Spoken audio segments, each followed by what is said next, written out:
My stepfather slammed his fist on the table and shouted that my child and I were a burden on this family and were sucking everyone dry.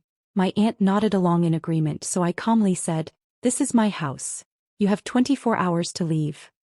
My stepfather slammed his fist on the table so hard that the plates rattled. "You and your kid are a burden on this family," he shouted. "You're sucking us dry like leeches." The fluorescent light above his head flickered faintly. Outside, the November rain kept tapping steadily against the window. My Aunt Dorothy set her coffee cup down and slowly nodded, as if she were giving testimony in a courtroom. "Frank isn't wrong," she said. "This house isn't a shelter." I sat silently for a few moments. In front of me was a plate of spaghetti that had already gone cold. My son Jack watched me from his small chair. He was only 7, but his eyes carried the quiet understanding children shouldn't have yet. I gently placed my napkin on the table. "This is my house," I said calmly. "And you have 24 hours to leave it." The room fell silent, the kind of silence that feels like someone shut off the air. Frank burst out laughing. It was the same laugh he used whenever he thought something was ridiculous. "You kick us out." He pushed his chair back. "You can't even pay your electric bill on time." I looked straight into his eyes. "Tomorrow, 7 p.m. Then I picked up my plate and carried it to the sink. Outside, the rain kept falling. 3 years earlier, if someone had told me I would one day throw my mother's husband out of my own house, I would have laughed. Back then I lived in a small duplex in Toledo, Ohio. The place was old, but I had managed to buy it through a bank loan. My life was simple. I worked in accounting for a local auto parts company. The paycheck wasn't huge, but it covered the bills and left just enough for groceries and Jack's school supplies. Then, in a single year, everything changed. First, the company laid off half its staff. Then my mother got sick. And then Frank entered our lives for good. He had technically been around before. My mom married him when I was in college. He was a truck driver who spent most of his life on long hauls, disappearing for months at a time. When my mother developed heart problems, he suddenly appeared like a permanent shadow. At first I thought he was helping. Slowly I realized he was taking over. After my mother died, he moved straight into my house. "You're a single woman," he had said. "With a kid. You need family around." At that point I was already broken enough not to argue. Jack was still little. Hospital bills were stacked on the kitchen counter. My job was gone.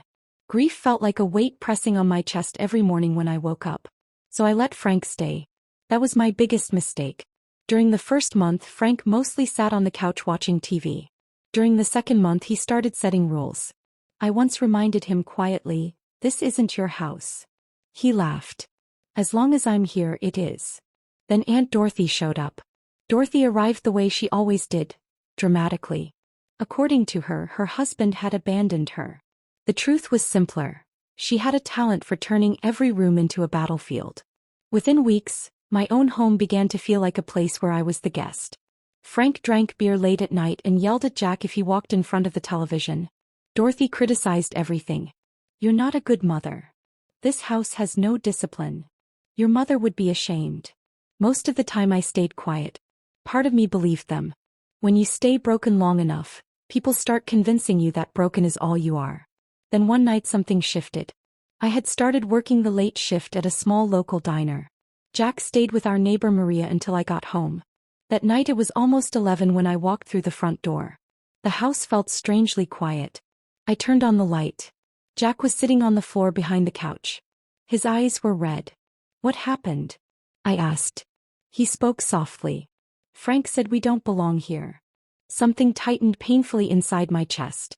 "What did he do?" Jack didn't answer. He just held out his hands. There was a faint red mark on his wrist. Not severe, but enough. In that moment, something inside me stopped breaking. Instead, it started putting itself back together. A strange calm filled me, the same calm that sat inside my chest the night Frank slammed his fist on the table. The next morning, I made a few phone calls. One to a lawyer, one to my bank, and one to an old friend named Carlos. Carlos worked in real estate. "Is the house in your name?" he asked. "Yes." "Then what's the problem?" "They won't leave." Carlos laughed softly. "Then remove them." "It's not that simple." There was a short silence. "Lisa," he said, "sometimes it actually is that simple. We're just afraid to do it." After that conversation I did one more thing. I started documenting everything. Frank's shouting. Dorothy's insults. The night he grabbed Jack's arm. I wrote down dates. Times. Details. I learned that silence isn't always weakness. Sometimes it's the quiet work of collecting evidence. 2 months passed. Then came the night Frank slammed his fist on the table and I gave them 24 hours. The next morning he was convinced I was bluffing. He sat on the couch watching football. So when are we leaving? He said sarcastically. I poured myself coffee. 7 tonight. Dorothy rolled her eyes. This girl has lost her mind. I didn't respond. Around noon there was a knock at the door. Frank opened it. Carlos stood outside. Next to him was a sheriff's deputy. For the first time Frank's face turned pale. The deputy pulled out a document. Sir, you're being served notice to vacate this property. Dorothy immediately began shouting. This is illegal. The deputy remained calm. Ma'am, the property belongs to her. Frank turned toward me. You called the police? I shook my head. No, I said quietly. I called the law. By 7 that evening the house felt strangely empty. Their suitcases were sitting outside by the door. Frank paused before leaving. You think you won? No, I said. I just stopped losing. He looked like he wanted to say something else, but instead he walked away. For the first time in months, the silence in the house felt peaceful. Jack sat in the kitchen.